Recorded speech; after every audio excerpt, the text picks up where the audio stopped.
A single political move can ripple across continents faster than most people expect. One announcement in Washington, one reaction in Ottawa, and suddenly London is part of the conversation too. When trade, diplomacy, and financial strategy collide, alliances can shift in ways that surprise even experienced observers. Today you're going to understand how a move involving Canada, the United States, and the United Kingdom created political tension, and why figures like Donald Trump and Mark Carney ended up at the center of the discussion. Before we get deeper into the story, let's turn this moment into something bigger than just another news breakdown. If you're listening right now, drop the word "watching" in the comments so we can see how many people are following these global shifts together. Conversations like this only matter if people are paying attention to how decisions in powerful capitals shape the world economy. Assalamu alaikum, and let's walk through what really happens when political strategy meets economic reality. To understand why this story gained so much attention, you first have to understand the relationship between the United States, Canada, and the United Kingdom.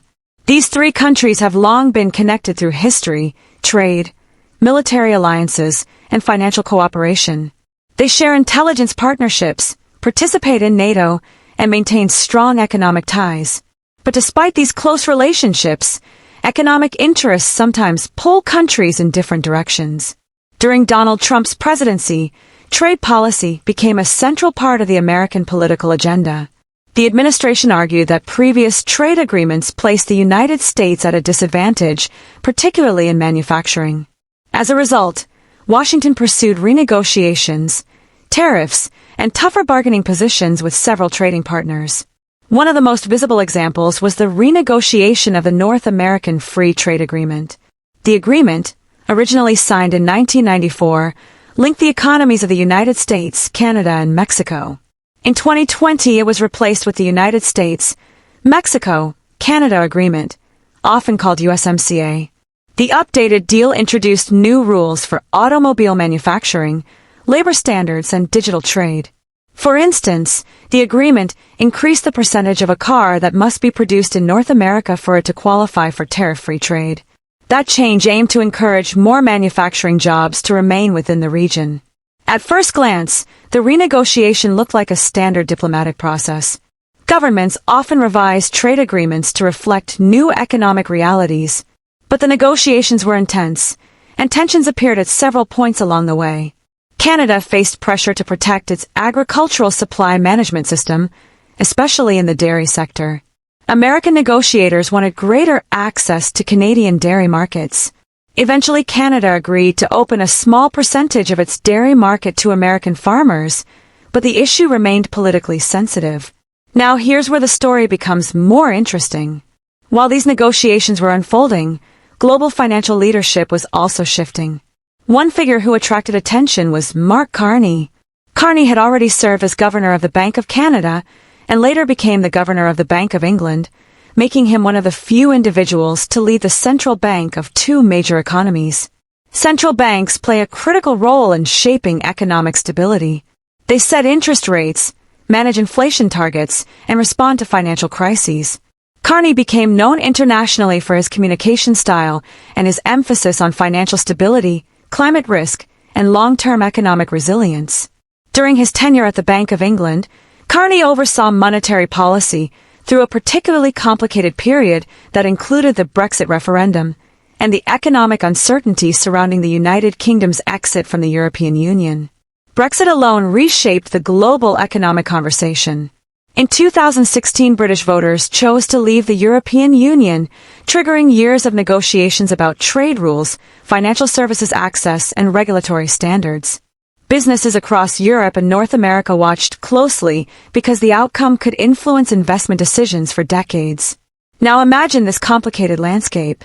On one side, the United States is renegotiating trade relationships and introducing tariffs in certain sectors. On another side, the United Kingdom is redefining its position in the global economy after Brexit. Meanwhile, Canada is balancing its economic ties with both nations while also expanding trade relationships with Europe and Asia. You can start to see how quickly the chessboard becomes crowded. Let's pause for a moment and bring this down to something more relatable. Imagine three business partners running a massive company together. For years, they follow one strategy that works reasonably well. But suddenly one partner wants to rewrite the rules, another partner is restructuring their own operations, and the third partner begins exploring new markets to reduce dependence on the first two. Even if none of them want a conflict, their priorities start pulling in different directions. This is essentially what happens in international economics. Countries constantly adjust their policies to protect domestic industries, attract investment, and maintain political stability. Now let's look at the financial angle. When political tensions appear between major economies, financial markets begin analyzing potential consequences immediately. Investors consider how tariffs, regulatory changes, or trade barriers might influence corporate profits. If a company relies heavily on exporting goods between the United States and Canada, for example, any disruption could affect its revenue projections. Investors then adjust their portfolios accordingly. That doesn't always mean markets collapse. Often it simply means volatility increases while analysts gather more information. But there's another dimension to this story that rarely receives enough attention. Global influence isn't determined only by trade agreements or tariffs. Financial leadership, central banking credibility, and international coordination also play a huge role. This is where Mark Carney's reputation becomes significant. As a respected central banker who led both the Bank of Canada and the Bank of England, Carney became a bridge between financial institutions in North America and Europe. His speeches frequently emphasized the importance of international cooperation in maintaining financial stability. During the aftermath of the global financial crisis, central banks around the world coordinated policies to stabilize markets and restore confidence. Those relationships matter because financial crises rarely stop at national borders. A banking problem in one major economy can quickly affect credit markets elsewhere. So when observers say political moves can backfire, they often mean the broader network of economic relationships responds in unexpected ways. Consider tariffs as an example. When one country imposes tariffs to protect domestic industries, the targeted country may respond with its own tariffs. This can escalate into a trade dispute that affects multiple sectors. But there's also a second effect. Other countries may start strengthening partnerships with each other to reduce reliance on the country initiating the tariffs. In other words, economic pressure can sometimes encourage new alliances rather than compliance. Canada has already pursued diversification strategies by signing agreements like the Comprehensive Economic and Trade Agreement with the European Union and joining the Comprehensive and Progressive Agreement for Trans-Pacific Partnership. These agreements expand Canada's access to markets in Europe and Asia while maintaining strong ties with North America. Now imagine the strategic implications. If Canada deepens trade relationships with Europe and Asia while the United Kingdom builds new partnerships after Brexit, the global trade map gradually shifts. The United States remains one of the largest economies in the world, but its partners may gain more flexibility in choosing where to trade and invest. That flexibility changes the balance of negotiation power. Let's use a simple analogy. If a shopkeeper has only one supplier, the supplier can dictate prices. But if the shopkeeper has 5 suppliers competing for business, the shopkeeper gains leverage. Countries apply similar logic when negotiating trade agreements. But remember something important. None of this necessarily means alliances are breaking apart. In fact, the United States, Canada, and the United Kingdom continue cooperating closely through military partnerships like NATO and intelligence sharing arrangements. Economic disagreements occur even among close allies. The real story is about how those disagreements influence long-term strategy. Now let's return to the question we opened earlier. Why did analysts say political moves could backfire?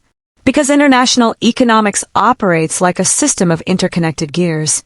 Turn one gear too aggressively, and others begin spinning in ways you didn't expect. Tariffs can encourage domestic production, but also provoke retaliation. Renegotiating agreements can strengthen certain industries, but push partners to explore alternatives. Financial leaders like Mark Carney often emphasize stability because sudden disruptions can create ripple effects throughout global markets. And those ripple effects influence everything from currency values to investment flows. As we move toward the bigger picture, remember that economic power today depends not only on size but also on relationships. Countries that maintain diverse partnerships often navigate uncertainty more easily than those relying on a single major alliance. This brings us to the moment where all the threads connect. Trade negotiations, financial leadership, Brexit, and North American economic integration all intersect within the same global system. When one element shifts, the others respond. That's why headlines describing dramatic political clashes rarely tell the full story. Behind every headline lies a complex network of agreements, institutions, and strategic calculations shaping the global economy. Now let's bring everything together before we close. First, the United States, Canada, and the United Kingdom remain deeply connected through trade, finance, and security cooperation. Second, policy changes such as tariffs or renegotiated agreements can create tension even among close allies, especially when domestic economic priorities differ. Third, global financial leaders and institutions often play quiet but important roles in stabilizing markets and maintaining international coordination. Understanding these dynamics helps you see beyond dramatic headlines and recognize the deeper forces shaping global politics. If this breakdown helped you understand how international economic decisions ripple across countries and alliances, consider liking the video and subscribing for more clear explanations of major global stories. And now I want to hear your perspective. Do you think strong countries should prioritize protecting domestic industries, even if it strains relationships with allies? Or do you believe long-term cooperation matters more than short-term economic advantage? Share your thoughts in the comments, because the most interesting conversations happen when people from different countries bring their views to the table.